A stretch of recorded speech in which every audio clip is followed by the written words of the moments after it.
right now you might be not sure which direction to go, what choices to make. Things feel very uncertain.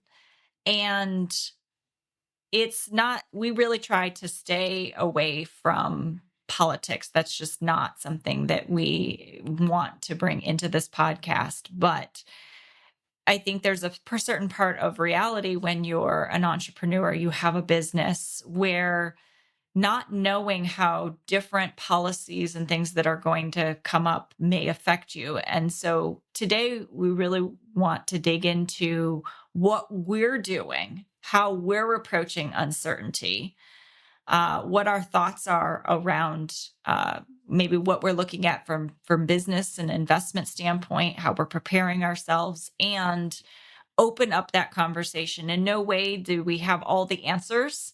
This is really about getting you thinking and opening a dialogue and you going into your communities and having discussions and being honest about what you're going through and taking away some of this bravado that we all have to have it figured out, or we all have to put on some kind of facade and just be real with people. So welcome back to the Conscious Edge podcast. I'm Alicia St. Germain here with Jonathan Duggar, my co-host. And we are going to have some uncomfortable conversations, I think, today.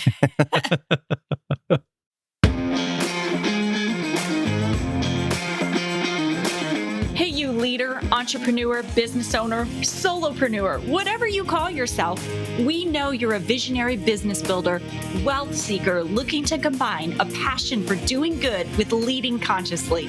It's time to shift from a traditional focus of pure wealth accumulation to one that integrates well-being and fulfillment. You're here for a purpose, and it's time to shine your light. So here we go.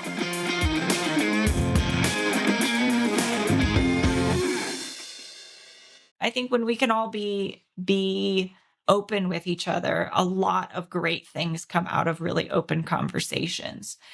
Jonathan and I are both coaches. Jonathan does some corporate consulting. I work with women entrepreneurs. I do work with some men, but mostly women entrepreneurs to work through the self-sabotage, the things that get in your way, where you become the biggest roadblock to your success. And if anything, uncertain times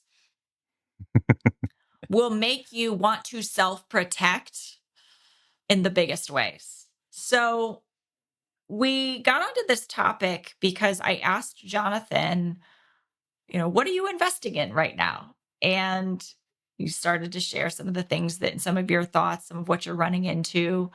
You asked me the same thing, and we'll share with you what our conversation was. But well, first of all, let me ask you, what are you seeing and experiencing in the world right now as regard to uncertain times? What's happening in your world? Um, Preface that this with if you've been listening, you realize that we are not scripted, that we often adjust on the fly as we're talking about this. This particular episode's probably is even more so because this is just we are springboarding off of a 5-minute conversation we had prior to recording this. So, but with some background and thinking and experience that we've been that's been going on for the past few months. So we are in some very uncertain times right now, and a lot of at least perceived instability, unstable professionally, and unstable from an investment standpoint. If any of you invest in the market, there's been the biggest roller coaster in the market that we've seen since some of us in our entire lifetimes. So when any of us are in unstable environments, regardless personal, professional, we are biochemically wired to go into a place of protection. And for some people, protection looks like shutdown. They create this sort of psychological and emotional cocoon for themselves and stay in a place of inactivity pretty much. Well, in my opinion, especially from a business standpoint and an investment standpoint, inactivity is one of the worst places to be. So instead, I'm going to encourage all of you to think about this from a place of adaptability and flexibility? How do I broaden my perspective? How do I get out of my comfort zone? How do I take chances? In fact, as we wrap this up, I have, you all know that I like my lists. So I have a top 7 list for dealing with uncertain times that maybe we can talk through. Oh, I think we need to just throw them out and have the conversation as we go, to be honest. Uh, Like, so, to be honest, yeah, go back to the last that's episode, 2 2 episodes episodes ago. ago. No, absolutely. I think that's a good idea. But just a little background for me personally, where this comes from. So I recently have actually lost some business in my consulting business related to some of this instability and, funding being changed and certain populations being directly affected. And I have a lot of really good friends that have gone through the same thing in the research setting, in academia, in the scientific world. And for people, especially that have been doing things a certain way with a certain group for years, some as much as 30 years, in one case that I know of, your group, your peer set becomes your family. So these are big adjustments, and some of the adjustments, the outcome from that are things like moving internationally, taking their research or their scientific endeavors to an international place. So, it's talk about complete life upheaval. There's some of that definitely going on. So, that when you have those kind of changes, when you have that level of instability and shakeup, it causes a lot of emotional involvement, a lot of strong emotional involvement. So, one of the things that I would say to everyone is that's okay. Be okay with the fact that you may be having some grief, that you are having some anger. You're going through some of those stages of grieving because it is a major life change. So, what Alicia and I were talking about from an investment standpoint, though, is this idea of how do you create sort of politically resistant, recession resistant, economy resistant, or tolerant investments. Hmm. And that really is being creative in a way to create or develop something or redevelop something so that it has flexibility and adaptability built into the model, built into the system. So I want to go to what you were talking about with right now you've been evaluating mobile home parks and like RV, two totally different. Interesting, because mobile homes and RV parks oftentimes get grouped together, but they are kind of quite different models because one's Yes, more like hospitality and the other one is housing, correct. which is two different mindsets between the two. Um, but I thought you said something really interesting about what you're finding as far as what's available versus what will actually make sense financially to invest in. And I'm hearing this all over the place in every kind of asset class. People are like, "There's just no deals. There's just no deals." Yeah. So let's unpack that a little bit on Okay. what you're experiencing. Well, if you've invested in especially multifamily or various types of housing, but specifically multifamily, so apartment buildings, or like my primary investment approach, manufactured housing communities, we saw this sort of artificial bubble created during COVID. And there was such a lack of inventory. There was a huge influx of new investors, and I'm not saying this in a derogatory way, but often those investors were completely not only new to the market area, they were new to investing in general.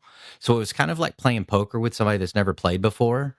They were all about going all in, whether it made sense or not. And unfortunately, a lot of them are reaping the consequences of that. But what that did was it caused this artificial perception that properties were worth a lot money than more money than they actually are, than what the market says they are, or that what the market can actually tolerate. So we still have some of that sort of delusional thinking around how property should be valued. And that sometimes comes from a broker driving it. It comes from someone telling a seller, a potential seller at some point that their, his land was worth more than gold but there is still some of that going on. But slowly but surely we are seeing adjustments. So what I basically quit investing or quit offering on properties in 2022 and just tried to enhance what I had or invest in some non-real estate related things. Um, because it was just it was somewhat futile because of this almost a delusion is the I think the best word to use because it was not in line with reality, and that's what delusion is. So um but I've come full circle now to where even though there's some of that delusional thinking still going on, I'm going to do my part as the potential buyer, the potential investor, and look at properties that check the majority of the boxes, with the exception of maybe pricing, and put my offer together and make an offer in a justifiable way because that's how I do business. I want to create an offer that's based on my perspective, but also on real data driving that perspective. So anybody says to me, how'd you come up with those numbers? I can tell them. So starting, what I said to Alicia is like, at least I've started the conversation, Yeah. and maybe I won't have an impactful result until a year from now, but I've started the conversation, and I always have that starting point that I can track back to now. If that So seller, go it ahead. was interesting what you said. You said, I used to do that all the time. Hmm. And I mean, we did. It was like, it didn't matter what the seller was asking. It mattered what made sense to you as the investor, and how many times the seller would say, like, well, such and such offered me more, or this other person offered me more. And my response was, awesome. I think you should take that. That's a really great offer. Like, Hmm. and a lot of times, of course, they didn't necessarily have a different offer, or they'd be back because that offer actually wasn't serious and there was no money behind that offer. Um, so we used to do that all the time, where we did not worry about what the sellers were asking. We made Hmm. offers that made sense to us. Where do you think that like, why did you stop doing that? What do you think went on, shifted mentally for you, that maybe you forgot that? Well, I think it was more a matter of adaptation during COVID. It I was still trying that, so it was sort of Mhm. like still trying taking that approach, but there was such this disconnect in terms of what was real and what was not, that it got to a place of I'm not going to waste my time doing Mm. that. Why underwrite this deal and spend all these hours doing this when there's not you weren't even allowed to have the conversation. So it wasn't even getting through the door. Like somebody was shutting it down before you even got through the door. So And I then there do were so many other buyers that it was exactly, always selling for exactly, more. But exactly. sometimes we get into like a cycle or something that starts to happen, and then we miss when the market shifts, that Yes. those offers aren't happening as Yes. much. And one of the things I never stopped doing was monitoring the market. I've I still get the listings. I still talk to my wholesalers. I still keep my networks up because I knew I wanted to come back to the business. So I do think that there are people that basically, okay, I'm taking a 5-year hiatus, and they're probably having some catch up to do if they're trying to get back into that world. Well, I've kept my networks intact. I've kept all that, my banking relationships intact. So it's sort of like the missing piece still is the alignment with what a seller's expectations are and what the market says, or what I say that I'm willing to pay. So, but if that's like I was saying earlier, if that's the only misalignment, that's just one thing to continue to work on.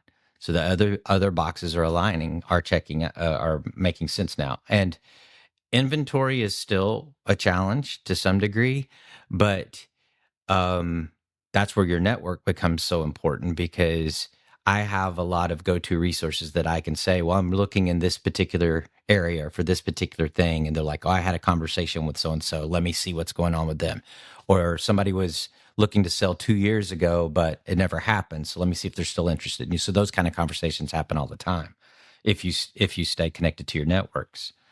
So now it's a matter of continuing to nurture those conversations. And also, this just occurred to me, it's something that was very common in what relates to what Alicia just said. Price isn't always the motivator for a seller. That's a common misconception for new investors. Well, I can't pay their price, so they won't talk to me. Well, you need to find out what truly is their motivator, and it's not always price. Sometimes it's speed, sometimes it's security, sometimes it's a combination of trustworthiness or feeling like, especially in the mobile home world, you have a lot of mom and pop sellers or owners that have had that community for years, and they want their property and their residents taken care of. And if they feel like you're going to do that, so coming in with some experience under your belt or with an attitude of creating a safe and affordable community, that's that's what their primary motivator is. So they might go for less money because that's what they are really that's important to them. So Yeah. Yeah. And then you asked, so you asked me, like, what are you doing? What are you investing in, or what are you looking at? And so from my perspective, I don't think it's any secret that we've worked on the business financials, and also working on repositioning some debt that we have from personal debt from 10 years of raising kids, and reprioritizing things in a different way. Um, and my reasoning for this, and the reason I share this, is because I'm starting to realize or see that financially, I'm in a very similar and better, much better position than I was in 2008. And I'm not saying we're repeating what happened in 2008, but what I see is different is my confidence, my mindset, my husband's willingness to invest is different. And I know in uncertain times when things shift and a lot of people are frozen, that's exactly the time mhm, that opportunity is exactly. going to come. So I've like working tirelessly to like make sure credit is really like I have lots of credit available, lots of access to cash. I have actual cash. I am looking at my credit score. So for lending purposes, so whatever opportunity comes, we're like ready. You're positioning We're yourself to be able positioning. Yeah, to move to quickly when deploy, you're ready. Yep. to deploy and move quickly. And so that was the first part of that conversation. And then and so I would say to anybody, I've been beating this drum since January. More than that, like, get your financial stuff together, get yourself connected. You're no longer allowed to be like, I'm not good with numbers, or just like throwing things around to see what sticks. Because when times are good and money is easy to make, I think that happens all the time. But when times are hard, that is when people like really create wealth. Mhm. And if you don't have your stuff together, you don't know where your money is, you're frozen, you got your head in the sand, you're not going to be able to take advantage of that. And I already missed once. Like I already missed once. I'm like, heck no, I'm not missing again. So So that's one piece. And then the second thing I said to you was I'm been thinking about what's needed in the marketplace. Number one, I have kind of this passion of, oh, I might want to find a retreat property, something that I have a really clear vision after running our retreat, seeing what worked and what needs were not met, and then trying to run another retreat on this side of the country and seeing what's not available. Like, I'm sorry, I don't want to go on a retreat where there's 4 beds shoved in one room. Like, no, it's not happening. It doesn't feel very retreaty. So I think there's some opportunity there, but I'm also looking at what is what is really needed by the masses. And so there's this aging population, and then there's this millennial population. And I it's so fascinating because I took some college courses after graduation. They were like the entrepreneurship path at my community college, because I was trying to solve this problem of I'm not good with numbers. I don't feel like I'm good at business. But I took this marketing class and I had to write this whole research paper about generational marketing and how you market to different generations. That paper has stuck with me my entire life. So clearly there's something gold there. Yeah, for sure. But ultimately, what I determined was baby boomers are twice as large as Gen X and The millennial population of baby population boomers. wise. Yeah. Yes. Population. It's interesting your brain went there. That's weird. It's very literal. And so, but millennials are the population is very similar to the baby boomers. Hmm. And so it was fascinating for me because even looking at the perfect storm of 2008 and the housing, all the inventory that became available alongside of the like lending issues that happened, but also there was a problem of inventory and not enough Gen X buyers. And I never realized until recently. I was listening to someone on the Real Wealth podcast. Um, and I was like, oh, that's why there was so much inventory because Gen X wasn't entering the market at the same rate because there were so fewer. And so I'm really thinking about, okay, well, there's this population of baby boomers that need senior type services. This could look like housing. This could look like care. This could look like a lot of different things. And then there's this, like, I'm asking myself, what do millennials need? Because I could see, I'm wondering, this is the questions I ask myself. And if there's some expert out there that wants to come on the podcast and talk about this, like, please reach out to me. But I'm wondering, how do we transition the senior services that end up being created because of the baby boomer population to the millennial population? Because the same thing's going to happen. I'm wondering if the same thing will happen, where there's not a need for those services at that level Hmm. for a period of 20 years. And how Yeah. do we adjust? And that goes back to, some of the things you and I've talked about before related to with housing, particularly with having a model or a system that is flexible and adaptable Yeah. that can change over time based on the need at the time. Yeah. So, and it's also interesting. I've had this thought. Don't want to give away all my secrets, but I've had this thought. So, most of you probably know that pickleball is all the rage right now, and Hmm. across multi generations, all the way from baby boomers to Gen Zers Which to I had never heard of pickleball ever until I heard Brene Brown talking about pickleball. And then all of a sudden pickleball was everywhere. So I'm like, oh, Brene Brown started a movement for pickleball, apparently. but it's still fascinating to me how widespread and how cultic almost it's become. I mean, there's a frenzy around it.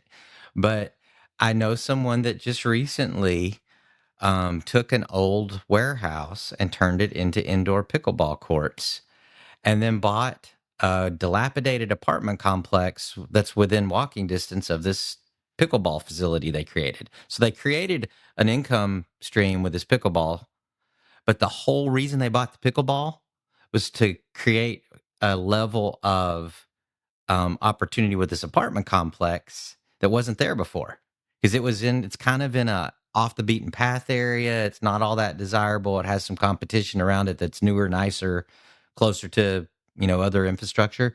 They are 100% pre rented on their apartment complex because you can walk to pickleball. Plain and simple. It's just like that one little thing. So it's not always this like earth shattering way that you adjust, but it's being aligned and in tune with a particular social phenomenon, a particular market. Like right now, we have tons of markets that are smaller. Northwest Arkansas is a good example. That new construction has just gone crazy. More permits have been pulled. New construction permits have been pulled in a 2-county area in the past 5 years than there were in the previous 50 years. Think about that. So that's how, population explosion and a construction explosion, that's also created a price explosion. So that market right now is suffering with lack of affordable housing for school teachers, for service workers, for nurses, for infrastructure and personnel that you have to have a thriving community. They don't have housing for them that they can afford. So again, opportunity for that's market specific.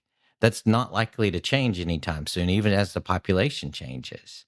Mhm. So being aligned with what you want to do and how you want to do it, and being in touch with what, like you said earlier, what's the demand, what's the need, what need can you fill, and there's always Mhm.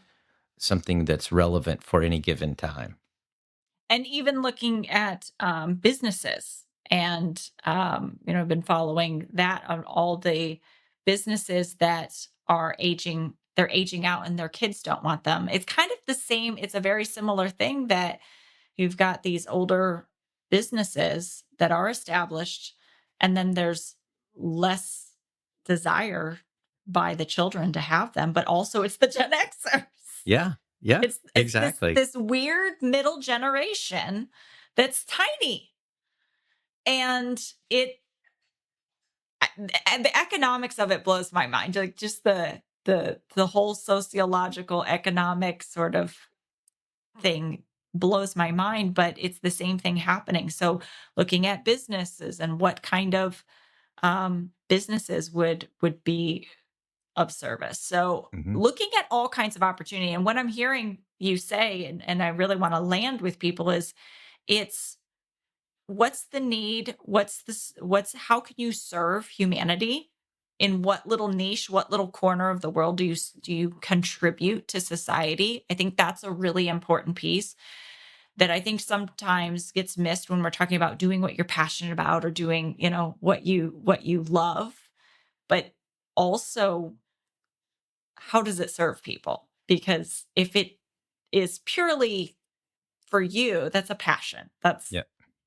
But if it's got purpose behind it, that's what it does for other people. And so finding that place that serves your community or serves others, and then also not being like, there's so many things you could do. Why would you pick something that is purely tactical and soulless, and um because you want to make money? That's You're not going to have a passion. You're not going to be excited to wake up for that. Mm-mm. And you're going to be a lot less effective.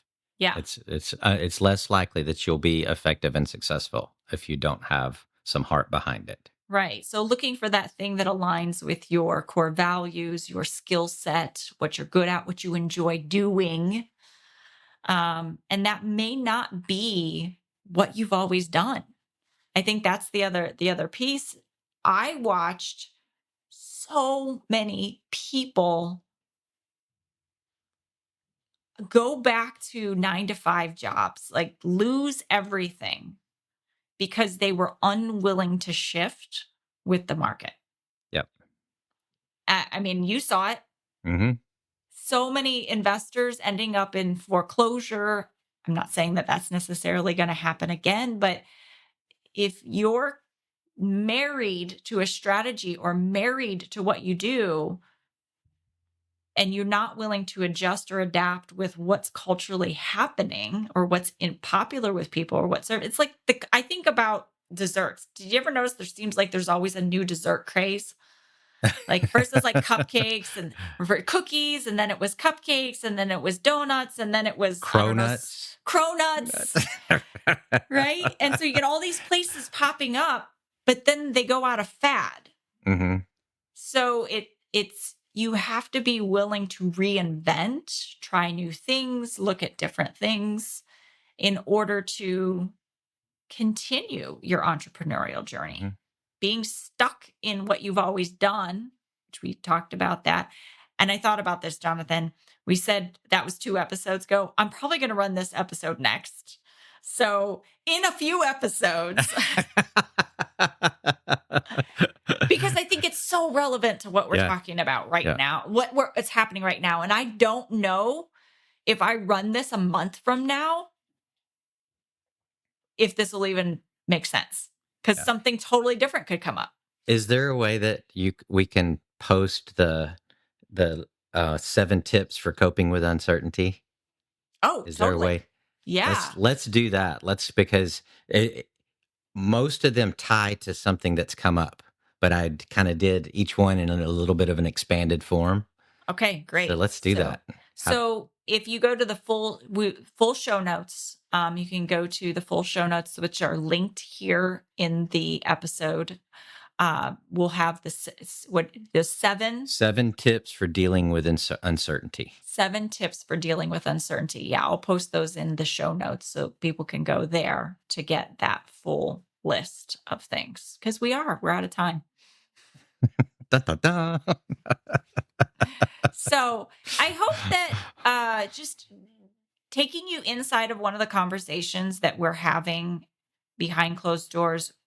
I don't know that we necessarily solved anything particular for anyone, and that really wasn't the point of this episode. The point of this episode was to make you think of where you're operating from. Are you operating from that freeze state, or I'm just going to hold on? I'm going to do nothing because I don't know what's going to happen. And to be perfectly honest, you will never know what's going to happen because something really unexpected could happen that none of us could have ever predicted that creates an entire chain of events that completely changes how you make money and how your business operates. And We can see uncertainty as an excuse to tap out, sit it out, or we can see uncertainty as an opportunity to uh, take some risks, to take some chances, to learn to do things in a different way. yeah, I'm taking it as an opportunity. I'm like, okay, this is exciting because the last time I saw things get really rocky, there was a lot of transfer of wealth. Yes, that's a good way to put it. And so A lot of if opportunity. if you're and when you look at life like that, like of course I'm going to figure it out. And then it becomes inside you. You generate that success from inside you versus being reactive, protective. Doesn't mean be reckless. It just means, of course, you're going to figure it out. So, with all of Be that being be said, brave. be brave. With all of that being said, I'm sending you so much love. Be well, everybody.